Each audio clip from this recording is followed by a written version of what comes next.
If you want to learn how you can live better with PMDD, this podcast was created for you. This is Mindfulness for PMDD with Diane. I'm Diane, and I'm a registered dietitian and lactation consultant.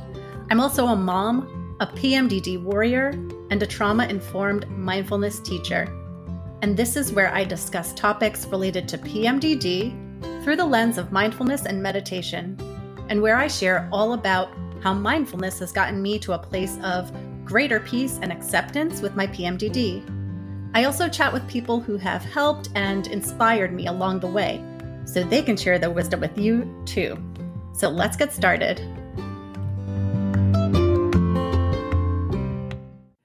This podcast is not a substitute for psychological therapy or medical advice. Please take care when listening to this podcast, as some may find certain words or subjects triggering or difficult to hear. Take only what serves you and leave the rest behind. Hey, friends. PMDD can make it really tough to be around other people. You might have crippling social anxiety that can make it feel like such a daunting task to just make a phone call or chat with your neighbor who you're usually pretty friendly with, or to engage with people at a party, or even face people at work, even the ones you like. I remember at the height of my social anxiety, I once ran into a bedroom when I noticed the landscapers were outside. And I always used to make my husband make any necessary phone calls for me. I just couldn't handle it. You might feel like no one gets it, or like some people just flat out invalidate your PMDD experience. I mean, PMDD is an invisible condition, especially when you appear just fine in the follicular phase. And you might feel super alone in your experience because you haven't met anyone else in your personal life who is living with PMDD. For a lot of us, PMDD becomes a little voice in our heads that only wants to tell us how useless and worthless, incapable and unlovable we are. And that can really affect our relationships and just how we engage with others in our everyday lives. We might also have that little voice in our head telling us how mean we are in the luteal phase, or how we're just awful to live with, or maybe even telling ourselves that we're a bad partner or a bad parent. And speaking of partners, we might find ourselves struggling in relationships if we feel like we aren't being seen or heard or supported, or if it just feels impossible to have a productive conversation.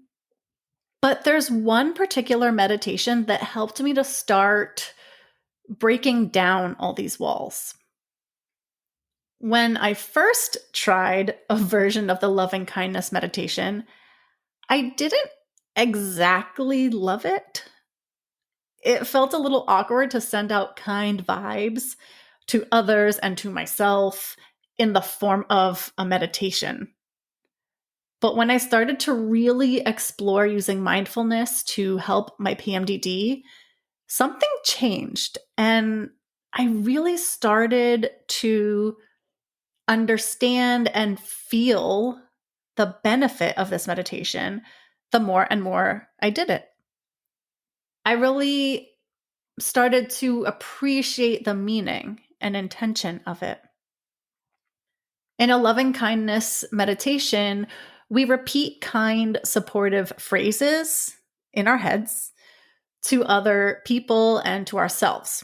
Now, if you tend to roll your eyes at meditations that repeat a particular word or phrase, then, well, number one, I totally feel you because I've been there.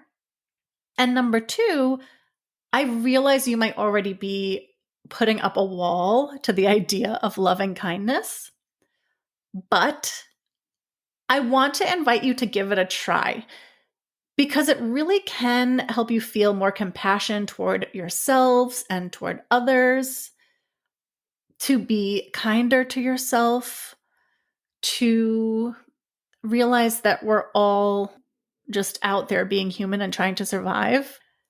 And the more clearly we can see the common humanity we all share, the easier it is to engage with others, to feel less alone, to communicate better with others. Plus, I want to encourage you that you can tweak the phrasing to make it your own.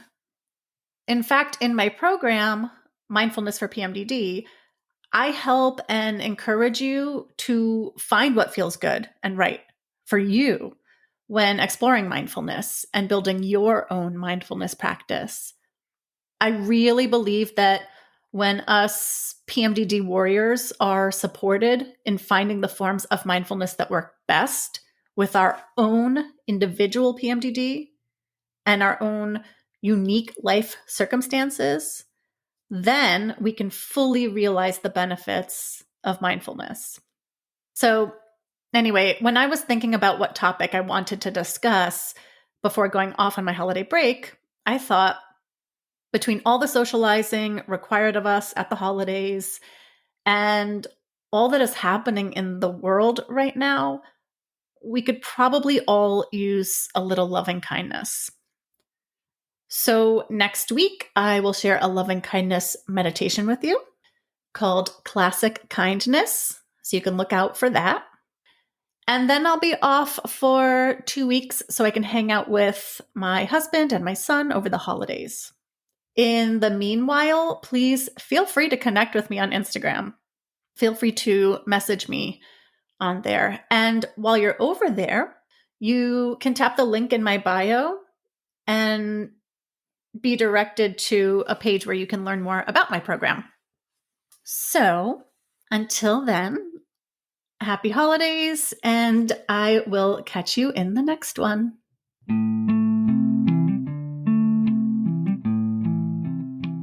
Thank you so much for listening. If you liked the show, please subscribe wherever you get your podcasts. For links to everything mentioned in this episode, you can check out the show notes. And you can find me, Diane de Jesus, on Instagram at Mindfulness for PMDD. Now, I invite you to pause, take a breath, and look around.